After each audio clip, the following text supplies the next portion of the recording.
If you're looking for a job, perhaps you've noticed it seems to be taking a lot longer to snag an offer than it has in the past. And you'd be right with that assumption.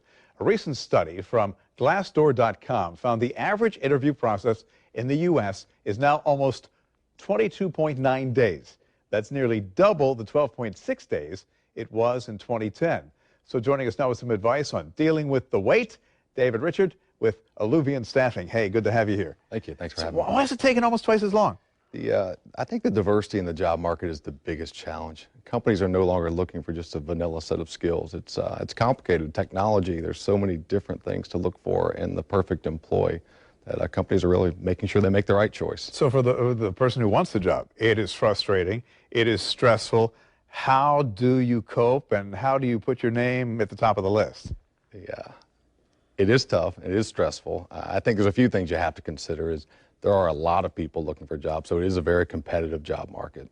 At the same time, if you follow a few simple rules, it will help. Be patient in the job search. Understand that it does take time. There are multiple levels of screening that will occur.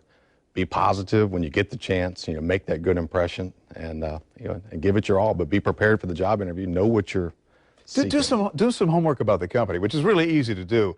With all the search engines out there. But after that, say you get to the first interview, and you're like, okay, I'm going to be sitting here for the better part of a month and a half waiting to get an answer. How do you broach your potential employer and say, where do we go to next? Yeah, there's a few ways to do it.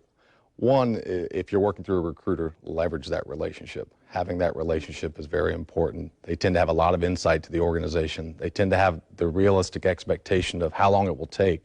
But I think what you have to do is when you get the opportunity to try and get the expectation set as to what is realistic for the length of the process. How long will it take? Will there be multiple levels of interviews? But do it in a positive way so that the future employer doesn't feel put off or pressured to make that decision. So they understand you're really interested, but at the same time, you're not putting extreme pressure on them. You've made the initial impression with that first meeting. As a form of follow-up, I was always taught you send a handwritten note. Does that still hold, or we live in a high-tech age, so there's a different way to go? There are multiple ways to follow up. I'm a little bit old school. I still like handwritten follow-up. Minimally, I think you should follow up with an email of some sort, thanking them for the opportunity and letting them know the interest that you have. But follow-up is always a good thing. But make sure that follow-up isn't cookie cutter, because a lot of people will sit there and like, okay, I've got this one version here, insert name, insert company name. I guess you have to make it more personal so that you let them realize that you really do have a bond with them.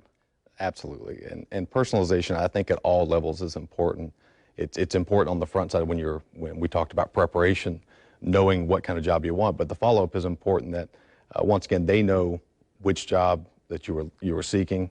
They know who you were as a person, and I think that they got the sense throughout the process that there was some level of connection, that you're just not in the stack with all the other thank you cards, that there is something that stands out about yours. So personalization will help with that. Some good advice there. Appreciate you. Thanks very much. Thank you.